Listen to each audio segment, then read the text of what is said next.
$20 million in broadband funding in Nebraska. Last-ditch bipartisan efforts to rescue ACP in Congress. NTIA awards $80 million from the Public Wireless Supply Chain Innovation Fund. And an unbelievable story involving the worldwide leader in sports. Those stories and more on This Week in the Broadband Universe. Hello, everyone, and welcome. I'm Craig Corbin. Nebraska's Broadband Bridge program this week awarded upwards of $20 million in broadband funding to 10 service providers. Hartelco will receive $7.2 million for 4 projects. Glenwood Telecommunications won 5 awards totaling more than $3.5 million. Other award recipients: Pinpoint Communications, $2.6 million. Cableco Cox Communications, $2.4 million. Diller Telephone Company, or Diode Cable, set to receive $1.2 million, along with Cambridge Telephone Company, $1.1 million. A total of 19 companies applied for funding, the program being administered by the Nebraska Public Service Commission. In the Buckeye State, nonprofit Digital C has been awarded a $10 million grant for a project to build out low-cost fixed wireless broadband service in Cleveland. $20 million in additional funding will come from Cleveland's ARPA allocation, along with $20 million from 2 charitable foundations and $3 million in previously awarded federal funding. The short-term extension effort for the Affordable Connectivity Program began winding its way through Congress this week. On Wednesday, a $7 billion bipartisan and bicameral bill was introduced by 3 Republicans and 3 Democrats, which would use the unallocated Treasury Department funding versus new spending. 23 million households are enrolled in ACP. Current funding expected to run out by the end of April. So a total of 1,700 service providers nationwide participate in ACP. The FCC has said that it will start the process of winding down the program this week. Projections for 2024 show continued stagnation for broadband network suppliers at a rate of 10%. That from research by Del Oro. A return to growth by 2025 is expected once BEAD funding trickles down to broadband equipment suppliers. A few small pockets of growth will continue for passive optical network gear, fixed wireless customer premises equipment, and cable distributed access architecture gear. NTIA has awarded $80 million from the Public Wireless Supply Chain Innovation Fund. $50 million will go to DISH for an Open RAN Center for Integration and Deployment.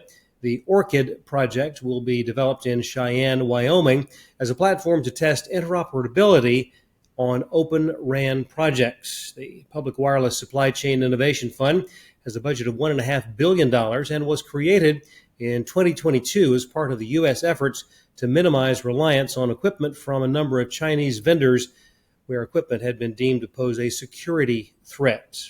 TiVo has launched a streaming platform marketed to broadband-only subscribers.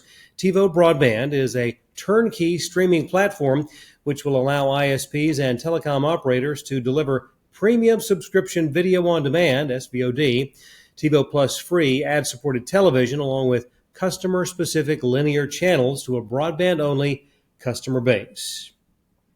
Research announced during the Consumer Electronics Show reveals that for the first time, smartphone ownership in the U.S. has overtaken TV ownership. Data from Parks Associates Consumer Electronics Dashboard shows that 92% of U.S. homes have an internet connection, 90% have a smartphone, 88% have televisions.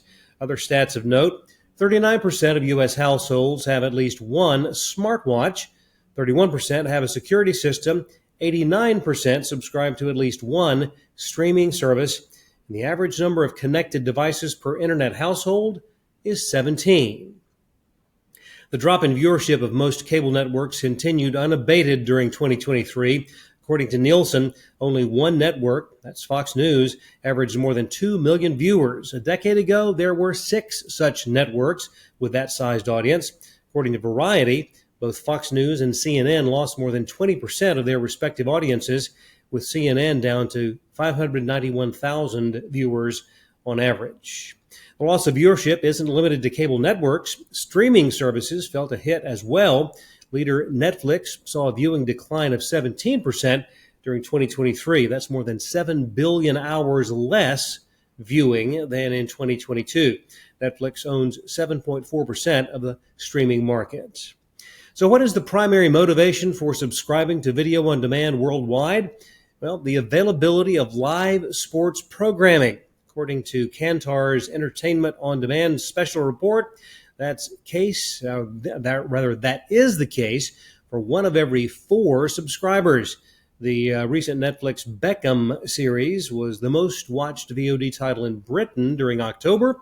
Football and soccer, the big drivers. 95% of sports fans in the U.S. opt for VOD streaming. Top 5 influencers domestically are football, soccer, tennis, basketball, and rugby. And speaking of sports, we wrap up with another shame on you story, sadly.